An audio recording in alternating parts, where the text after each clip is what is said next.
Hello aspirants, welcome to Simply Learn UPSC channel. आज हम लोग इंडियन एक्सप्रेस अखबार पढ़ेंगे। यूपीएससी एग्जामिनेशन के पॉइंट ऑफ व्यू से डायरेक्टली स्टार्ट करते हैं। देखिए, पहला आर्टिकल जो RPA representation of people act 1951 जो है उसके रेस्पेक्ट में है।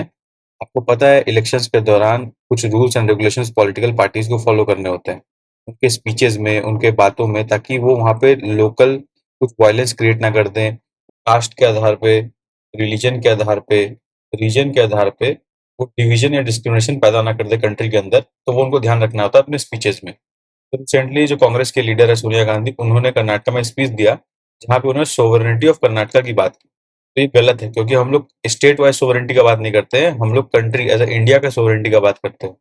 ऑब्वियसली ये आरबीआई के प्रोविजन 29 ए को सेक्शन को वायलेट करता है। तो इसके लिए इलेक्शन कमीशन ने कांग्रेस से शो कॉज मांगा, पर ऑब्वियसली पॉलिटिकल मुद्दा भी चल रहा है, बगल में बीजेपी बोल रहा है कांग्रेस को डी रजिस्टर कर दो, ये सब बात चल रहा है। आपको एग्जाम पॉइंट ऑफ व्यू से खाली ये चीज समझना है, सेक्शन 29 ए जो रिप्रेजेंटेशन ऑफ पीपल एक्ट है, उसके अंदर कोई भी एसोसिएशन और बॉडी जो रजिस्टर्ड है under the act shall adhere to the constitution and uphold the sovereignty, unity and integrity of India। ये प्रोविजन इंपॉर्टेंट है, ये पॉलिटी का पार्ट है और सिग्निफिकेंस है। इसीलिए सारी रजिस्टर्ड पॉलिटिकल पार्टीज जो होती हैं उनको ये नॉर्म से कंप्लाई करना जरूरी होता है। इस कंटेक्स्ट में ये आर्टिकल थोड़ा रेलिवेंट है एग्जाम पॉइंट ऑफ व्यू से, इसलिए आपको जानना चाहिए। इलेक्शनरी के टर्म में कभी क्वेश्चन आ सकता है मेंस के अंतर्गत, तो ये पॉइंट यूज कर सकते हो आप, और अदरवाइज प्रीलिम्स में पूछा जाने का चांसेस है, उस हिसाब से ये पूछ सकता है। मणिपुर में वायलेंस चल रहा है, अभी तक 65 लोग मर गए, उसके संदर्भ में जनरल अपडेट एग्जाम में डायरेक्टली पूछना है, कोई नया मैटर नहीं है, इसलिए इसको नहीं पढ़ेंगे। अगला article the Kerala story movie के ऊपर है, जिसमें क्या है कि दिखाया गया है कि कैसे लव के लिए या फिर लव के नाम पे अदर वेज से लड़कियों को कन्वर्ट कर दिया जाता है इस्लाम के अंतर्गत, फिर उन्हें अब्रॉड ले गया जाता है और आईसीस में भर्ती करा दिया जाता है। एक तरह का ह्यूमन ट्रैफिकिंग होता है फॉर देयर ओन बेनिफिट्स। तो ये केरला स्टोरी मूवी का बैकग्राउंड है। अब ये मूवी क्या बंगाल में बैन कर दिया गया है, और तमिलनाडु में जो मूवी थिएटर एसोसिएशन है वो भी इस मूवी को विड्रॉ कर लिया। तो ये दो चीजें दिखाई दे रही है। पर एग्जाम के लिए रिलेवेंट जानना क्या है कि कन्वर्शन। देखिए, कन्वर्शन जो है उसके ऊपर क्वेश्चन कभी बन सकता है, इंडियन पॉलिटी का पार्ट है, क्या फोर्स कन्वर्शन अलाउड है कि नहीं अलाउड है, अपने कॉन्स्टिट्यूशन में ये बात पता होना चाहिए। Right to freedom of religion जो होता है, फ्रीडम टू रिलीजन, ये कौन सा आर्टिकल का पार्ट है, आर्टिकल का प्रोविजंस क्या है। आप रिलीजन को प्रोपागेट कर सकते हैं, प्रैक्टिस कर सकते हैं, पर किसी को फोर्स नहीं कर सकते। फंडामेंटल राइट के अंदर आर्टिकल 26 का पार्ट है ये, तो ये भी आपको पता होना चाहिए। अब उसके बाद आपको ये भी पता होगा अपने कंट्री के अंदर लव जिहाद टॉपिक के ऊपर, जिसको लोग लव जिहाद कहते हैं सो कॉल्ड, और वो क्या है किसी को नहीं पता, लोग अपने स्टाइल से उसको इंटरप्रेट करते हैं। तो लव जिहाद के नाम पे जो भी कानून बने उत्तर प्रदेश में और भी कई स्टेट्स के अंतर्गत, उसको भी हल्का कंटेक्चुअल अवेयरनेस आपको होना चाहिए। तो कहीं ना कहीं इस पूरे स्टोरी का पार्ट यही है कि लोगों को कन्वर्ट करने के लिए कोई भी मेथड अपनाया जा सकता है। तो उस पार्ट को समझना है आपको कि फोर्स कन्वर्जन कंट्री में किस किस मेथड से होता है, रिपोर्टेड है, गवर्नमेंट्स के क्या क्या रूल्स एंड रेगुलेशन है, क्या ये सही है या गलत है, इससे क्या क्या नुकसान हो सकता है। ये होलिस्टिक पिक्चर आपको समझ में आना चाहिए। देखिए, एग्जाम में पूछे ना पूछे नहीं पता, पर इस अंडरस्टैंडिंग का आपको रिलेवेंस ज्यादा है। आ सकता है मेंस के अंदर ये, पर ऐसे में भी ये थीम आप यूज कर सकते हो अपने स्टाइल से। अगर कोई ऐसा थीम बनता है वुमेन के ऊपर या फिर लव जिहाद के ऊपर, तब यूज कर सकते हो। इस कंटेक्स्ट में ये अवेयरनेस इंपॉर्टेंट है। अब देखिए, पेज 7 में कुछ आर्टिकल अपडेट्स है। अभी जो मणिपुर में वायलेंस हो रहा है, जैसे आपको पता है एथनिक वायलेंस चल रहा है, तो इसके संदर्भ में एक ऑल्टरनेटिव पर्सपेक्टिव दिया गया है। बताया गया है कि कोविड लॉकडाउन के बाद जो मणिपुर में सर्विसेज सेक्टर है वो काफी स्लो हो गया था, ग्रोथ ही नहीं कर पा रहा था। तो अनएम्प्लॉयमेंट रेट जो मणिपुर में है, जो इंडिया का नेशनल एवरेज है 4.1%, उससे डबल है, 9% के लगभग है मणिपुर के अंदर। स्पेशली रूरल एरियाज में 9.5% के आसपास है, और अर्बन में 7.6% के पास है।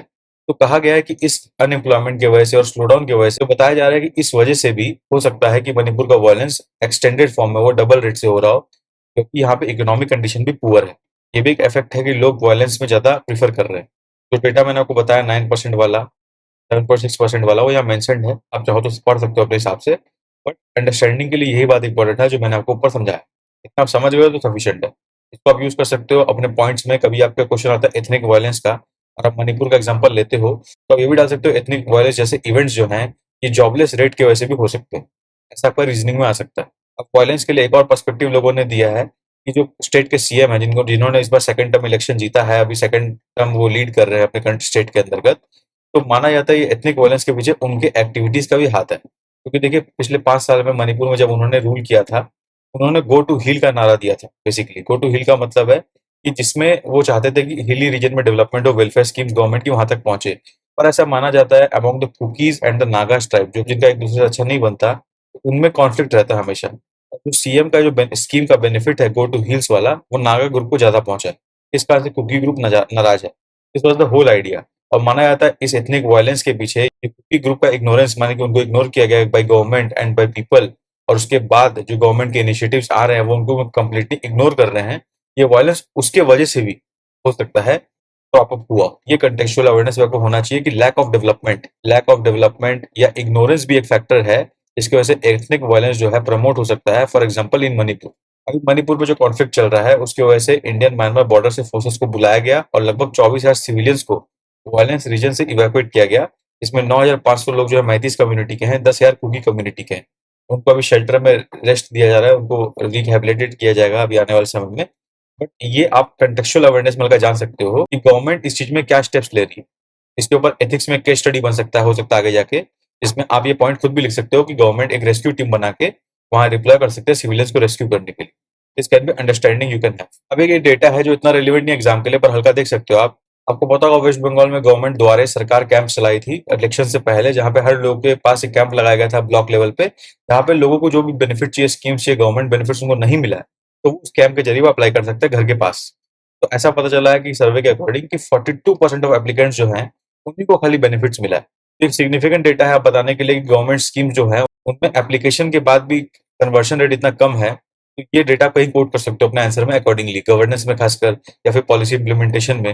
अभी पेज नंबर 9 में भी एक दो रेलिवेंट बात है। पहला ये कि कुनो नेशनल पार्क में 5 और चीता को छोड़ा जाएगा मानसून से पहले, ताकि वो रिहेबिलिटेट कर सके वहां के एनवायरनमेंट के अंदर। देखिए जो चीता को लॉन्च किया जाता है तो सैटेलाइट कॉलर्स के थ्रू रिकॉर्ड किया जाता है उनको ट्वाइस अ डे।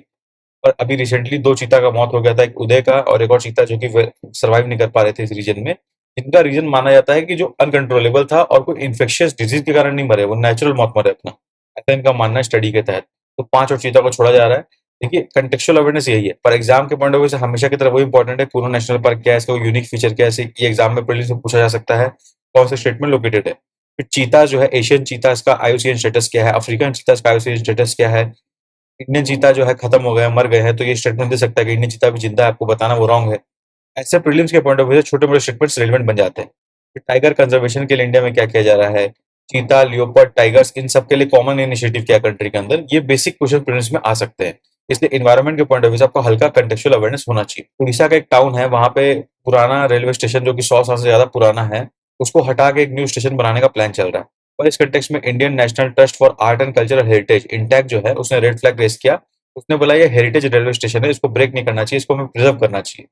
तो इस कंटेक्स्ट में इंटैक क्या है, ये क्वेश्चन प्रीलिम्स में बन सकता है आपके लिए। और हेरिटेज टैग किस, अपने कंट्री में कोई भी इंस्टीट्यूशनल या इंफ्रास्ट्रक्चर को हेरिटेज टैग किस कंडीशन में मिलता है, इसका आपको अवेयरनेस होना चाहिए। अब पेज नंबर 10 में भी एक दो रिलेवेंट बातें हैं। पहला बात यह है कि ईडी डायरेक्टर का जो टर्म है, जो टेनर है, उसको एक्सटेंड करने के लिए प्ली दिया गया, तो उस पर सुप्रीम कोर्ट जजमेंट लेगी। तो कंटेक्चुअल जानकारी है, आपको उतना रिलेवेंट नहीं एग्जाम पॉइंट ऑफ व्यू से। आपको क्या समझना है कि एनफोर्समेंट डायरेक्टर का जो टेनर होता है वो कैसा है, गवर्नमेंट डिसाइड करती है, कॉन्स्टिट्यूशनल है, कैसे है, how they are appointed and how is their tenure, उनके टेनर के बाद क्या उनको रीअपॉइंटमेंट मिल सकता है कि नहीं मिल सकता है। ये सब बेसिक जानकारी आपको पॉलिटी के पॉइंट ऑफ व्यू से होनी चाहिए एनफोर्समेंट डायरेक्टर के लिए। अभी डिफेंस मिनिस्टर ने इंडियन एयरफोर्स का एक हेरिटेज सेंटर का इनॉग्रेशन किया है, तो उसके बारे में जानकारी दिया। चंडीगढ़ के पास ये इनॉग्रेशन काम हुआ है। आपको एग्जाम पॉइंट ऑफ व्यू से क्या रिलेवेंस है कि हेरिटेज सेंटर, जो कोई भी डिफेंस फोर्सेस है उनका हेरिटेज सेंटर का उनके मोरल और उनके वर्किंग पे क्या सिग्निफिकेंस है। इन सब इनिशिएटिव से गवर्नमेंट को क्या बेनिफिट होता है और डिफेंस फोर्सेस को क्या बेनिफिट होता है, ये आप हल्का अवेयरनेस रख सकते हो।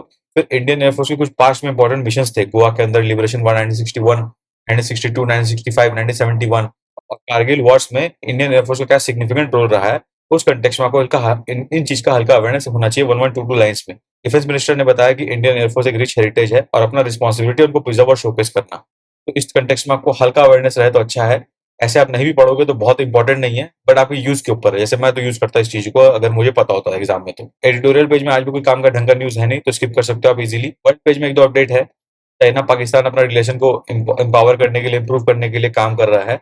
अब चाइना चाहता है कि उसको भाई स्टेट ऑफ मलाका में अगर कोई ब्लॉकेज हो जाता है इंडिया के वजह से, तो उसको अरेबियन सी का पैसेज मिले। अब चाइना क्या है, खुद भी एक स्ट्रेटेजिक पॉइंट पे जिबूती आइलैंड पे अपना आर्मीज को बेस करके रखा, मिलिट्री को। तो स्ट्रेटेजिक पॉइंट वॉर अगर बाद में जाकर ट्रेड वॉर्स होता है या स्ट्रेटेजिक पॉइंट वॉर होता है जिसमें इंडिया चाइना के बीच में खासकर, तो चाइना का ऑब्वियसली एक एडवांटेज है। तो ये चीज अपने को इंटरनेशनल अफेयर्स के हिसाब से हल्का अवेयरनेस होना चाहिए। Not very important, but awareness होना बुरी बात नहीं है। पर अफगानिस्तान में तालिबान रूल गवर्नमेंट के अगेंस्ट में यूएन ने कुछ बताया, बोला कि पिछले 6 महीनों में 300 से ज्यादा लोगों को पब्लिकली फ्लॉग किया गया। फ्लॉग किया गया मतलब उनको मारा गया, कूटा गया पब्लिकली, एक तरह से टॉर्चर किया गया। तो ये बातें जब यूएन ने रेज की तो आपके जानने के लिए इंपॉर्टेंट है कि 274 मैन, 58 वुमेन और दो लड़कों को अफगानिस्तान में पब्लिकली फ्लॉग किया किसी पिछले 6 महीने के अंतर्गत। आप समझिए कितना सिग्निफिकेंट बात है। तो पब्लिक एग्जीक्यूशंस, लैशिंग्स और स्टोनिंग्स वाली एक्टिविटी जो है, जब से तालिबान गवर्नमेंट अफगानिस्तान में रूल करना स्टार्ट की है, तब से बढ़ गई है। तो इस प्रैक्टिसेस को हॉल्ट करने के लिए यूएन ने रिक्वेस्ट किया है। आपके लिए एग्जाम के लिए यही रिलेवेंट है कि अफगानिस्तान में ऐसा एक्टिविटी हो रहा है, आप एशिया में कभी कोट कर सकते हो, या अपना पॉइंट प्रेजेंट करने के लिए कि एक्टिविटी गलत हो रहा है, ये आप कोट कर सकते हो। यूएन ने ऐसा बोला, इसे रोका जाए।